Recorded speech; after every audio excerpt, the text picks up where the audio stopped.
everyone, welcome back to Guelph Women Leadership Inspiring Women series, where each month we highlight an incredible woman who's part of the University of Guelph community and sharing her story.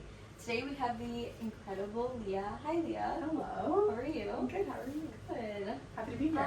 Lia, why don't you tell us a bit about yourself? So I'm a recent University of Guelph grad. I did my undergrad in criminal justice and public policy, and then just graduated in April a master's of political science with a focus on public administration. Good. What was your experience at University of Guelph? I loved the University of Guelph. I honestly can't imagine a better school to have gone to. I liked it so much I came back a second time. But I honestly, Guelph feels like it's made by the people, and I feel like the people at Guelph are just kind of unmatched. Like, I think you could have the prettiest campus, like the best food, but it still wouldn't be Guelph. Like, I just think it's a really good mix of everything, and I think that people really make it. I think the community here is very welcoming and just a really good It's like atmosphere. a really different atmosphere than Yeah, every other school I 100%. find. Looking back here, what was one important moment during your time at Guelph that shaped who you are today? I think making the decision in my first year on campus, because I was COVID first year, so second year of uni, but first year at Guelph, to join the rowing team, I think was probably the biggest decision. I made so many friends, so many experiences. I don't think my university experience would have been what it was, like, without kind of being a little vulnerable, opening myself a little bit out there and going and trying something new, because I'd never done it before. But I definitely think it made the experience a lot better in hindsight. Amazing. That's great. So you mentioned that you were on the rowing team here at Guelph. Could you tell us how being an athlete shaped who you are today? I think it's a thing in all sports, but like rowing especially is a bit of a weird one. Like, the entire sport kind of feels like a team building exercise, in the sense that when you're in a boat, only one person is really allowed to talk. So either the cock seat or the bow seat. So it's very much relying on either that one person or having people rely on you as that one person. So I think it's really good for kind of building self-confidence, confidence in others, like working together, because it is a sport that very much relies on every piece coming together at the exact right moment. So I think that really does build life skills, kind of going through, like, in a workplace, like, okay, I rely on this person, these people rely on me, I need to do what I need to do so they can do what they need to do, kind of thing. So I think it just really helps building kind of team building skills and leadership and self-confidence, for sure. And do you think that role really helped you become a leader and inspired you to take on other leadership roles? 100%. I think as soon as you're in one or two leadership roles, or where you kind of internalize, like, I am doing a thing, people are helping me do it, I'm helping other people, I think you kind of carry that with you through life, because it builds self-confidence. Like, I've done this thing once, it's not as scary once you do it in kind of one facet. So rowing, kind of being either a bow seat or coxing, like a master's program a little bit, you kind of are in that leadership role, and then going into like TAing, I was like, okay, I'm not nervous to stand in front of a class and talk to a bunch of undergrads, because it's like, okay, I can talk, people do listen, like, it makes sense. So That's great to hear, like, you kind of started off on a team and kind of built your way up in the confidence-wise and leadership-wise, and it really, it's refreshing to hear, because I feel like it's really scary to take on leadership roles and kind of put yourself out there in the community. 100%, and I feel like I was really lucky on the team. Like, all of the senior athletes, even like girls who were older than me, like in my last year, I like super looked up to, and like they were very good at being like, no, that is your job, you're gonna go do it, it's gonna be fine, like, I will listen to you if you tell me to do something. I was like, whoa, the senior athletes are like telling me that I can like kind of take more of a leadership role. So it's also, I think, important to like have other people make space for you in that way. And sometimes, I think sometimes it's hard as women to like take space, Yes. instead of just step into it. Like, but when people kind of open that door for you, I think it definitely helps. It opens a lot of other doors too, and a lot of other opportunities. And it's sort of like, rowing team is so great. Like, it's one of those sports you think that wouldn't be so like difficult, but there's so many aspects into it, like communication, all that kind of. Wow. It's definitely like it's a super niche sport, but like I loved it, and like I have so much respect for all the girls who are still on the team. Like, they just had OUAs and they did kind of great. build a family in LA too. 100%. touched on this, but in what ways can women build leadership skills and confidence from the sports they play and use it outside of athletics? I think that just anything that where you get out and like move your body and kind of build self-belief in that way is really big. At least for me, like the more times you do something and you feel yourself succeed at it, the more confidence you build in that. And I think that confidence isn't just limited to the sport that you play or what you do. So it's not like, I scored a try in rugby, I'm good at rugby. It would be like, I scored a try in rugby, I was really confident, I did that, all these things went right, I worked together with my teammates to do that. So I'm going out into the real world and I feel like maybe I can still work in a team, still accomplish goals. So I think just the more times you do something, you have success. It's not limited to the thing you're being successful at. I think it kind of, the self-belief carries through other things. And then also especially like on a co-ed sports team, like taking up space in co-ed spaces. So like for rowing and be the boathouse. So like going out and being confident enough to be like, oh, I'm sorry, would you mind moving? Like we have to get our boat in this bay. And just like interacting with everybody and like kind of taking up a little bit more space, like a little bit more, using your voice a little bit more, just even in like really small ways, like asking somebody to move out of the way, I think kind of helps prepare you for the real world. I think that's a great point, because especially as a woman, you kind of feel like you can't put yourself in that position and you don't want to take up space, but it's so important to take up that space and use your voice. And I think those skills really do carry out throughout, like outside of sports. And I think sports is a really good base. Like you said, you kind of started from bottom and you kind of, so many other opportunities opened up for you. Which is great. And then even like seeing senior athletes do it kind of creates that, oh, I'm watching them do it and they're having good results with it. Like in the like, could you move example, like the men's team, be like, yeah, for sure, we'll move. Like watching a senior athlete do it, like, oh, I go up to them and ask them respectfully, but maybe use a little force if they're like not listening. They're gonna move, like. For sure, yeah, and it's like those mentors, right? It's so important to have those mentors in your life, and we will, we'll touch more on that. Yeah. So you mentioned you were a TA at your time here and a research assistant. How did the skills that you learned there kind of help you where you are today? I think TAing was kind of like a weird role for me. Like I'd never done anything super similar to it. Like it was very weird just immediately being in charge of like 200 undergrad students. But honestly, I really liked it, and I think it does take a lot of time management. So I think time management is probably the most valuable thing I learned from it.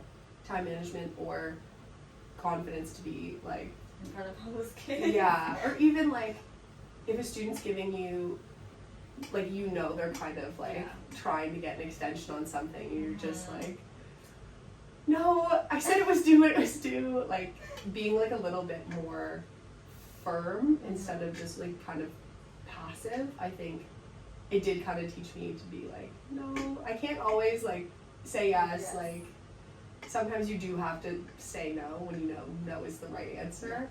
So I think sending a couple like hard emails was kind of one of the things from TAing that I took out of it. But like it sucks to do, but you definitely learn a lot. You learn a lot in that too. Like that's so like interesting to hear, because like you have to, like you were kind of probably on the other side at one point. Exactly. You wanted that extension. Begging for that extension. Everybody's been there, but it's again like you learn things and you apply that to the real world, because the real world won't always kind of give you that. Yeah. Those extensions. So next we'll move on to some of your work experience. I know you worked at some camp programs in a lot of inclusive spaces. What kind of drove you to want to work in those spaces?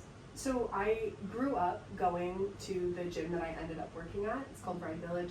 It's a great facility in Toronto. And I grew up going there, and kind of the mission statement of it is to have people who are traditionally able-bodied and people who have like a range of different disabilities kind of all coexisting in one space. Like it's just one gym that everybody can kind of use across the board.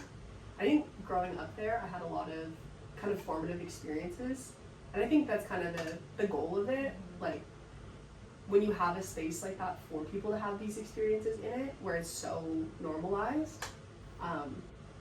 But yeah, growing up, like I remember my mom was telling me this the other day when I was talking about like working in inclusive spaces. And she was like, oh yeah, like I think we did a good job. And I was like, what do you mean you did a good job?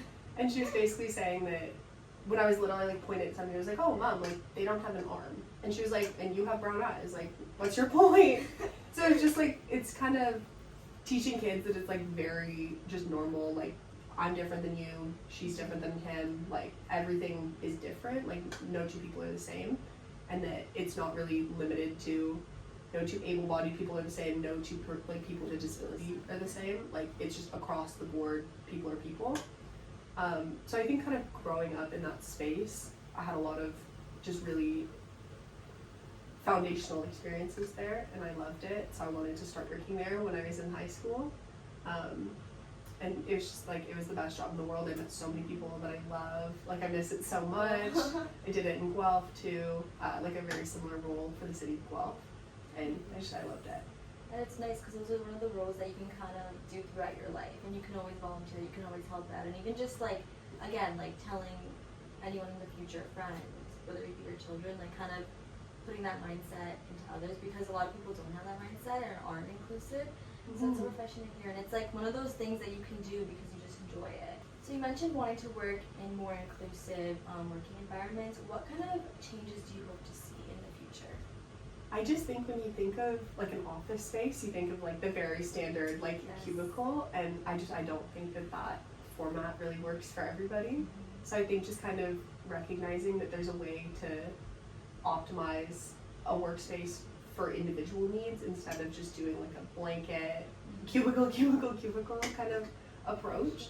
Because if every single person is different, every single working environment should not be the same. And I think there's better ways to do things that people just haven't really explored yet, or like explored in depth enough. So I think that something like that would be an important contribution, because I do think like ultimately people should try and make an important contribution, whether it be like the smallest thing or like something a little bit bigger. Like, I think everybody needs a contribution. Yes. And I feel like that could be a good niche that I could worm my way into. Leah, what's one lesson that you've learned working with students and just all the volunteering that you've done that you can apply to another area in your life? I think something that was applicable in kind of both roles, like TAing and working in inclusive spaces, is knowing when to be compassionate and when to be a little bit more firm. Like, I think we touched on it a little bit earlier, but yeah, like knowing when you just need to support somebody like kind of unconditionally. Like, it's not going to be productive to like kind of give a little bit of tough love, versus when you actually need to realize that somebody's not going to benefit from you just kind of saying, okay, we'll do what you want. Okay, that's fine. Like, and I think that's kind of an important life lesson, because it's trying to find the balance between like being a pushover and being kind, or like not being a pushover and being kind. And I think both of those kind of worked well for that. So Leah, what are some tips that you have for anyone that's watching that wants to get involved more, whether it be academically, in their community, on a team? Because you have a lot of that leadership experience. I feel like the key to everything in like school, life, sports, volunteerism is just time management. Like, I'm a firm believer that in your first week of school, do like 2 weeks worth of work, and then you're a week ahead for just the rest of the semester, and everything feels a little bit less like you're drowning. Like, it's a little. Such a common feeling. But it's. I think we can all relate. I don't know. Like, I don't know if I could do first year again. Like, maybe like knowing what I know, like leaving a master's program, but first year's hard. Like, there's a lot of things happening, and you're trying to be social, and you're trying to have good grades, and be on the sports team, and whatever it is you're interested in. And I just think, like, managing your time well and, like, being accountable to yourself really does set you up later to be able to have those fun experiences, and, like, those experiences that you want to have. But, yeah, I think time management is definitely, like, the biggest tip that I could give, because I did not figure it out until very late in my academic career. But once you figure it out, it really does all fall into place. Even that confidence aspect, like putting yourself out there, joining those teams, joining those clubs, and like even going after being a TA and all those kind of things. And I feel like it's hard in first year, and like to people who are watching now are in first year, like it is tough, but you do meet your people, and you, through those, by putting yourself out there, by joining things, and I think you have a lot of experience in that too. I think we all have, like, we've all been there. Yeah.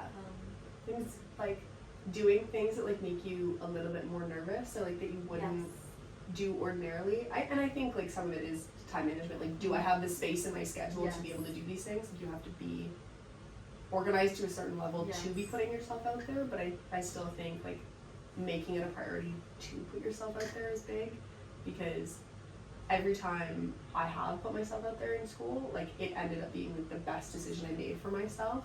And it's like those are the moments that I like look back on, I'm like, I'm so glad I did that. Like, I don't know what possessed me to go out and be like, I'm gonna be a rower, but it's like the best decision I made. And or even like, I don't know why I applied to be a TA, but then I was feeling brave that day and it worked out really well. So it's so refreshing to hear that, like, when you look back on things, it all turned out all right, and like maybe in the moment it's like hard and it's scary, but at the end of the day, it's all okay.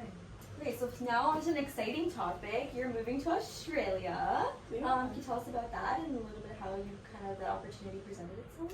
Yeah, so I kind of realized like through my school experience, because I would row in the summer, so I would stay at Guelph and just be training and working. And I realized like I never really did anything like big or fun or like have those kind of big life experiences that sometimes you would get to have if you weren't training 6 days a week, twice a day. And I just kind of realized like before life starts, before I put down like very concrete roots, like own a house, have like any sort of like very adult responsibilities or responsibilities and ties to somebody, I just kind of wanted to go see the world and like do something super independent, super out of the box, hoping it's going to be another one of these brave decisions that I look back on and don't regret. But so exciting. What kind of experience are you hoping to gain there? I think I just want to have a lot of fun, to be honest. That's so fair. I want to have like a formative life experience, because even my parents have said this. Like, they've said this a couple times to me. They're like, money comes back, experiences you make when you're young don't. So just going to Australia, working for a year, I think is going to be an experience that I'm going to look back on when I'm like older and have strong roots down somewhere and can't just up and leave and move away for a year. So it's something I want to do when I'm young and kind of able to. So 100%, I completely agree. And like, again, you say you took those leaps during when you were at University of Guelph, and you look back on it now and you're like, well, these are like, that was the best time of my life. And now it's like, you want to look back on this. Like, yeah, it may be scary now, but again, like stepping out of your comfort zone and trying something new. That's so exciting. Yeah. This is a really big transition in your life, of course. And how do you think you'll stay grounded and kind of in that aspect? Like, are you nervous or? It's definitely nerve-wracking. Like moving continents is going to be big for sure. I'm going with one of my really good friends, and I've known her since I was like maybe 6 months old. And I think having such a good group of friends, I think really does keep you grounded, because it's people who you don't really have to explain who you are to. They just know who you are. So I think something about that is really nice, because they both give you a lot of grace, because they know you always have good intentions, or they're going to be the first ones to set you straight if you seem like you're like not doing well, like going down kind of a little bit of a bad path. So I think going with somebody who knows me so well, like, I'm so fortunate to have that, but going with somebody who knows me so well, I think is going to be big on kind of keeping me grounded, keeping me focused, and like doing what I need to do when I'm down 100%. I think it's like what makes the experience is like who you surround yourself with, who you choose to surround yourself with. That's super exciting. It's such a great experience. Who is someone that inspires you the most in your life? I think probably my mom. I think that's a lot of people's answers. Yeah. Like I don't know how she does it. She's always doing 8,000 things at once and somehow still makes time for everybody else's needs around her. And I just feel like that's kind of the type of person I want to be. Like, you can have so much stuff going on that you have to do yourself, and still making time for like the needs of other people, and like making sure the people around you feel like loved, cared for, supported by you, I think is a really important skill. that anybody can have, but I think some about moms, they do it really Something well. about moms, They right? do it really The well. biggest cheerleader. Yeah. Thank you for coming on today, Lia, and sharing your story. Your story was so inspiring. You have so many exciting opportunities coming up. I'm sure you're super excited. And thank you for sharing your story with the Guelph community. Of course, thank you. Of course. Keep a lookout for more inspiring women leadership series from Guelph Women in Leadership.